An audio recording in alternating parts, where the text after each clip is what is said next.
Bom dia, moçada! Aqui quem vos fala é o professor Eugênio Bastos, canal Geogênio, a serviço dos alunos que gostam de estudar e passar em concursos. Moçada, dê aquele like, se inscrevam no canal, compartilhem o vídeo, enfim, ajudem o professor Eugênio Bastos a democratizar o ensino da geografia. Moçada, hoje nós veremos um tema que cai muito em concurso, não só militar, como também vestibular. O assunto do nosso encontro é o crescimento populacional brasileiro. Iremos analisar o crescimento da população brasileira. E nada melhor do que, para começar o nosso encontro, analisar as fases de crescimento da população brasileira. Temos aqui um quadro mostrando a vocês 4 fases de crescimento da população. A primeira fase se estende de 1900 a 1940.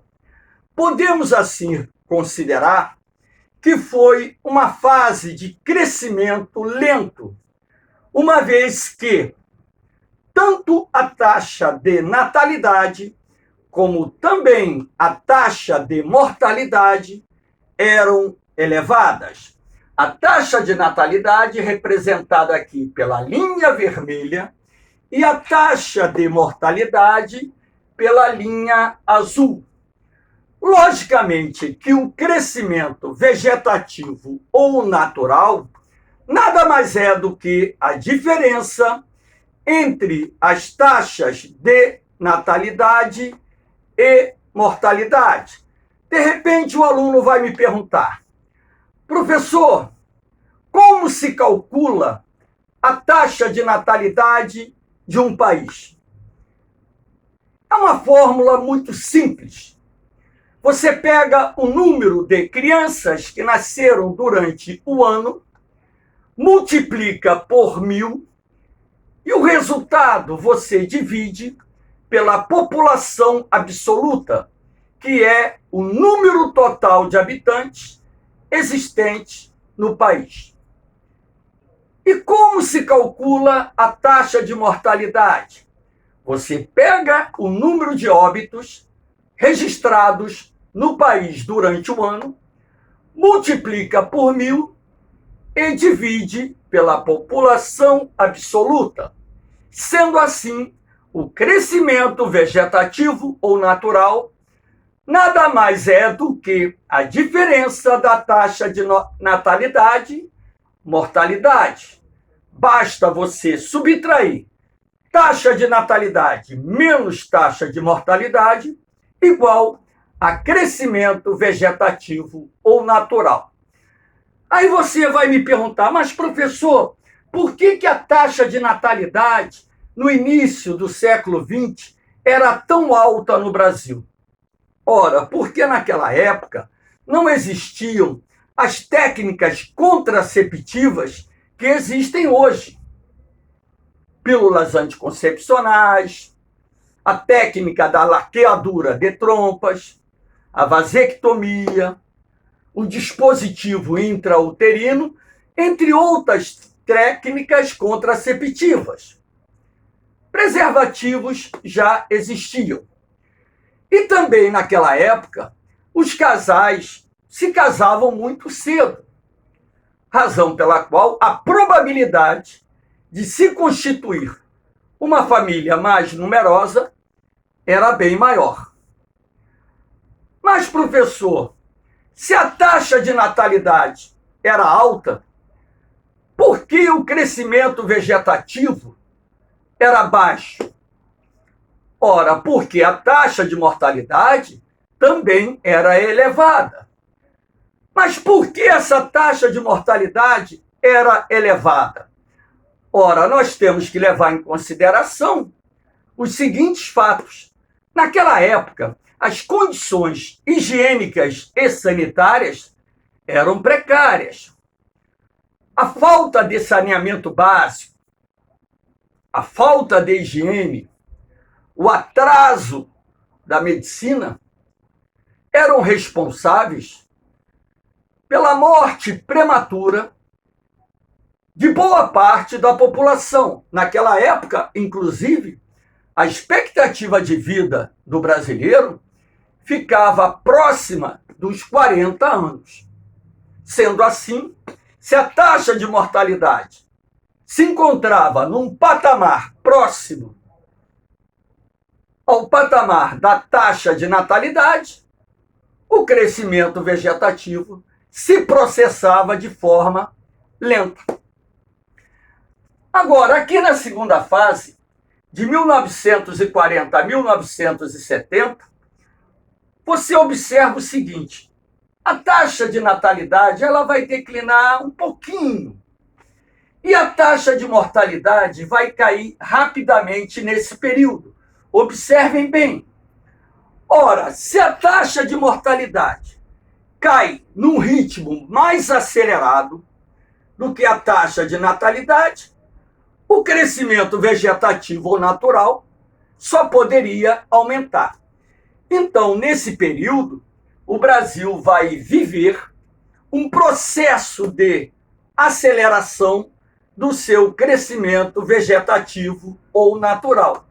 Aí você vai me perguntar, mas professor, quais foram os fatores que determinaram a queda da taxa de mortalidade nesse período?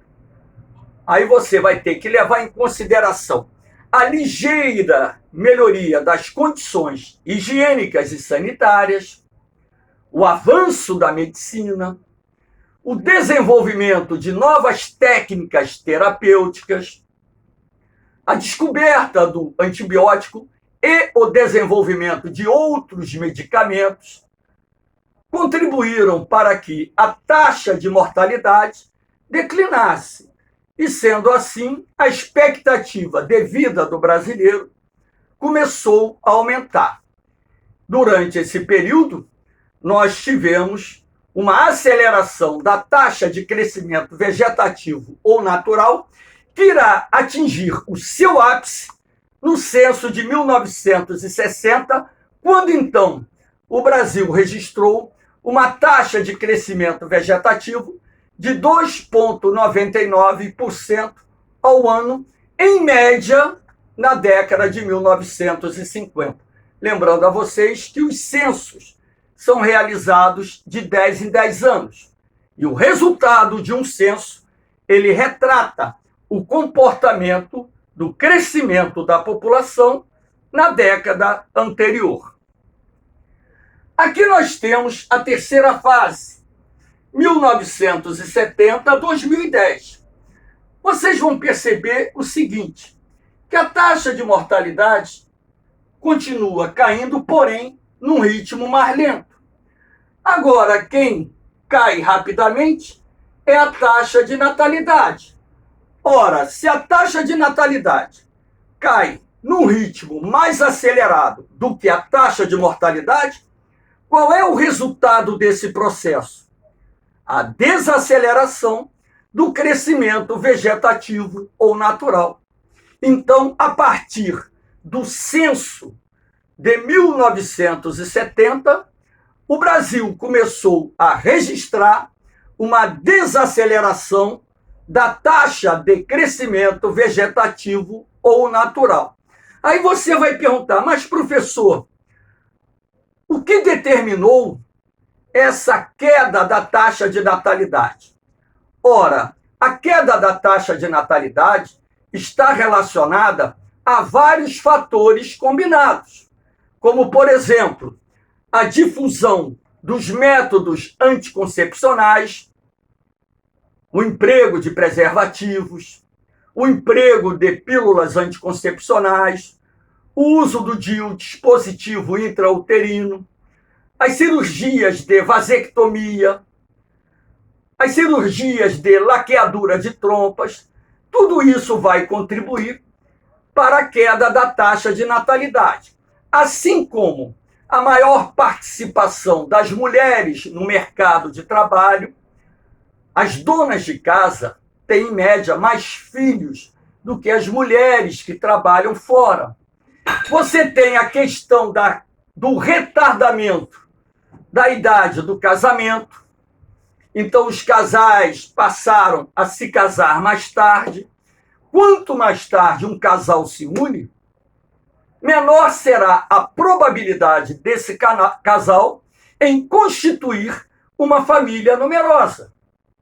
A concentração da população nas cidades também foi um fator importante, uma vez que, quando a população se concentra nas cidades, temos que levar em consideração dois fatores de grande relevância.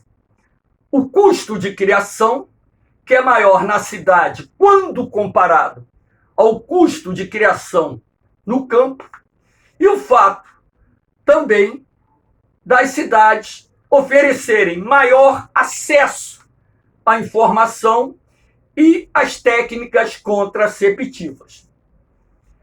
Aí nós temos a quarta fase, que eu coloquei aqui, estendendo-se de 2010 a 2050.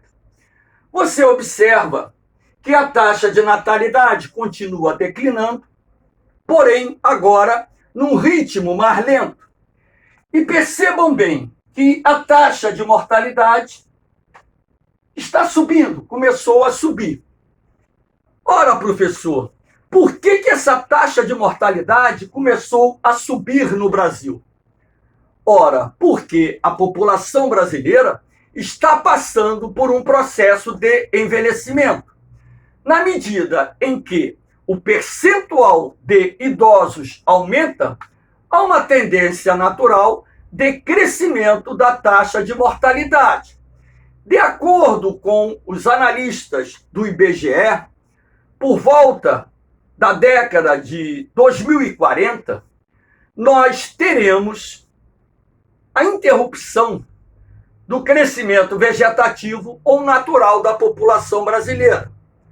De acordo com os analistas do IBGE, a partir da década de 2050, o Brasil deverá registrar um crescimento negativo da sua população. E a estimativa feita pelo IBGE para a população brasileira em 2100 é de 177 milhões de habitantes. Agora, no início de 2021, o Brasil conta com uma população pouco superior a 212 milhões de habitantes. Sendo assim, em relação à população atual, nós teremos no final desse século 35 milhões de brasileiros a menos. Isso poderá se transformar num problema? Sim. Poderá ocorrer a falta de mão de obra, as despesas do governo com aposentadorias, pensões, saúde, casas de repouso aumentarão. Então, o governo se viu obrigado a promover mais uma reforma da Previdência e outras futuras serão feitas. Não tenham dúvida disso, para ajustar as necessidades do orçamento com as crescentes despesas governamentais com a população idosa existente nesse país. Esse assunto nós veremos de novo numa aula específica sobre análise da estrutura etária e sexual da população brasileira. Aqui nós temos um gráfico para mostrar a vocês a evolução do crescimento vegetativo ou natural do censo de 1950 até o último censo realizado em 2010. Havia um censo previsto para 2020, porém, em função da Covid, ele foi adiado para 2021 e é provável que no ano de 2021 não seja realizado esse censo. O próprio IBGE cancelou dias atrás o concurso que realizaria para contratar trabalhadores para realizarem o censo de 2021. Então, observem o seguinte, que a partir do censo de 1960, é possível ver com muita clarividência que o crescimento vegetativo ou natural começou a sofrer uma queda em nosso país. E essa queda foi contínua até o último censo realizado em 2010. De acordo com os prognósticos do IBGE, é bem provável que o próximo censo ele registre uma taxa de crescimento entre 0,7% a 0,8%, dando continuidade a esse processo de desaceleração do crescimento da população brasileira. Aqui nós temos um outro gráfico, nesse caso, para mostrar a vocês a evolução da taxa de fecundidade do Brasil. Professor, o que seria essa taxa de fecundidade? A taxa de fecundidade nada mais é do que um cálculo que nos permite acompanhar o número médio de filhos por mulher em idade reprodutiva. Então, para fins estatísticos, a taxa de fecundidade é calculada dos 15 aos 49 anos. Então, você pega os filhos que as mulheres possuem nessa faixa de 15 a 49 anos, soma e divide pelo número total de mulheres em idade reprodutiva. E assim você vai ter a taxa de fecundidade. De acordo com esses dados, é possível perceber que, a partir da década de 1960, a taxa de fecundidade começou a cair em nosso país.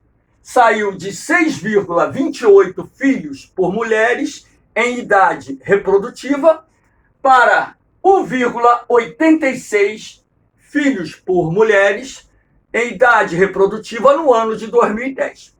A taxa de fecundidade da população brasileira hoje é inferior a esse índice de 1,86. De acordo com dados apurados do IBGE, essa taxa está em 1,77, demonstrando, assim, que a taxa de fecundidade continua declinando no Brasil. Mas, professor, por que essa taxa de fecundidade continua caindo no Brasil? Pelos mesmos motivos da queda da taxa de natalidade. A difusão do planejamento familiar, o emprego dos métodos anticoncepcionais, a maior participação das mulheres no mercado de trabalho são os três fatores que mais contribuem para a queda da taxa de fecundidade em nosso país. Eu chamo a atenção de vocês para um detalhe, que a taxa de fecundidade do Brasil hoje se encontra abaixo da taxa de reposição da população, que deve ser de 2,1 filhos por mulher. Mas, professor, se a taxa de fecundidade está abaixo da taxa de reposição da população, a população brasileira não deveria estar diminuindo? Ou seja, o Brasil não deveria estar registrando um crescimento negativo da sua população? Teoricamente, sim. Porém, nós temos que levar em consideração um fato. A expectativa de vida do brasileiro continua aumentando. E esse aumento da expectativa de vida tem evitado que o Brasil registre, no momento atual, uma taxa de crescimento negativo da sua população. Aqui nós temos a taxa de mortalidade na infância. A taxa de mortalidade infantil. Professor, como é que se calcula a taxa de mortalidade infantil em um país? Você pega o número de crianças nascidas vivas que morreram antes de completar 1 ano de idade, multiplica por 1.000 e o resultado você divide pelo número total de crianças nascidas vivas que têm até 1 ano de idade. O resultado é a taxa de mortalidade infantil. Aqui vocês podem perceber que a taxa de mortalidade infantil, nesse período de 2000 a 2015, veio registrando uma desaceleração. Em 2016, essa taxa apresentou um ligeiro aumento. Mas podemos afirmar que, ao longo das últimas décadas, a taxa de mortalidade infantil no Brasil registrou uma significativa queda. Isto porque foram implantados programas para reduzir a mortalidade infantil em nosso país, tais como campanhas de aleitamento materno, lembrando que o leite materno é muito rico em anticorpos e, sendo assim, ajuda a desenvolver o sistema imunológico da criança. Há de se destacar também a ligeira melhoria no atendimento médico hospitalar, inclusive com a criação de inúmeras UTIs neonatal, as campanhas de combate à subnutrição, a ligeira melhoria das condições higiênicas e sanitárias, tudo isso contribuiu para a queda da taxa de mortalidade infantil em nosso país. Ainda, claro, é maior do que a taxa de mortalidade infantil dos países mais desenvolvidos. Porém, se nós levarmos em consideração que no passado nós tínhamos 90 crianças morrendo antes de completar 1 ano para cada 1.000 crianças nascidas vivas, esse resultado aqui retrata um trabalho muito sério que foi desenvolvido nesse país, que resultou na queda da taxa de mortalidade infantil. Esse ligeiro aumento registrado em 2016, podemos assim considerar, foi fruto da grave crise econômica que se abateu no país, gerando uma explosão do desemprego e o aumento do número de pobres em nosso país, além, é claro, do corte de investimentos nos programas sociais, sobretudo programas que envolvem a área da saúde. Aqui nós temos a taxa de mortalidade infantil no Brasil, temos o total, e por regiões geográficas. Vocês vão perceber que entre as 5 regiões geográficas do Brasil, foi a região Nordeste aquela que registrou a maior queda da taxa de mortalidade infantil nesse período que se estendeu do ano 2000 a 2010. Isto porque foi a região que mais se beneficiou dos programas de transferência de renda do governo federal para as famílias pobres nesse país. E também a atenção básica à infância melhorou muito no Nordeste, o que, de certa forma, acabou se refletindo na taxa de mortalidade infantil. Eu quero chamar a atenção de vocês para um aspecto. A taxa de mortalidade infantil ela vai variar de acordo também com o nível de renda da família.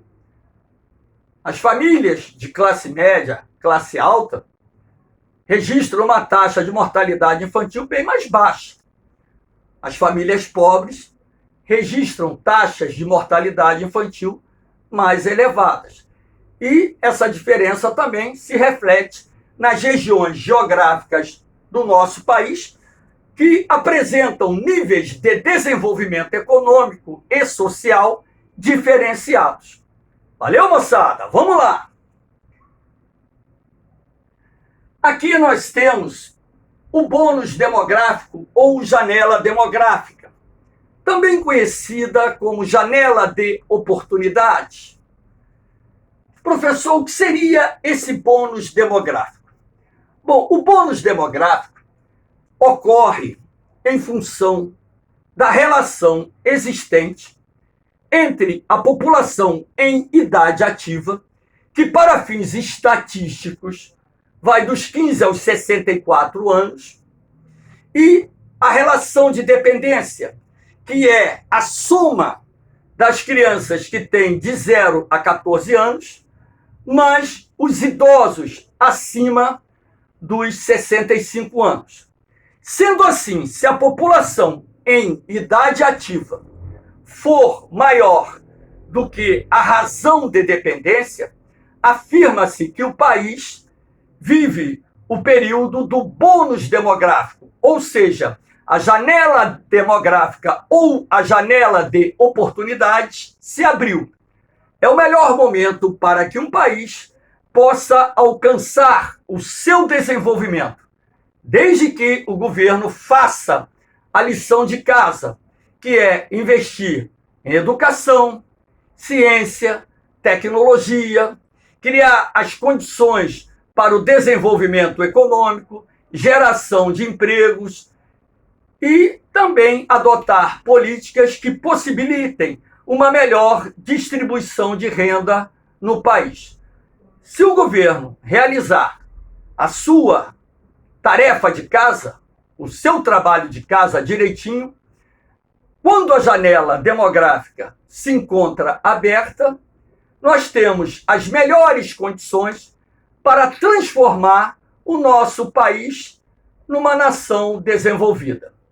A janela demográfica brasileira deverá se fechar por volta da década de 2030. Isso não quer dizer que o Brasil não possa se transformar numa nação desenvolvida a partir desse momento. Pode, mas as dificuldades serão maiores. Por quê? Com o envelhecimento da população brasileira, a razão de dependência será maior do que a população em idade ativa no futuro.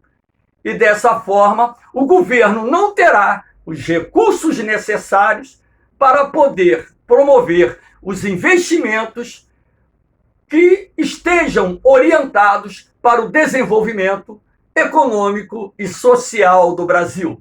Moçada, espero que vocês tenham gostado da aula. Dê aquele like, compartilhe o vídeo, se inscrevam no canal e ajudem o professor Eugênio Bastos a democratizar o ensino da geografia. Um beijão no coração de vocês. Um forte abraço. Fiquem com Deus. Eu vou, mas eu volto, hein? Fui!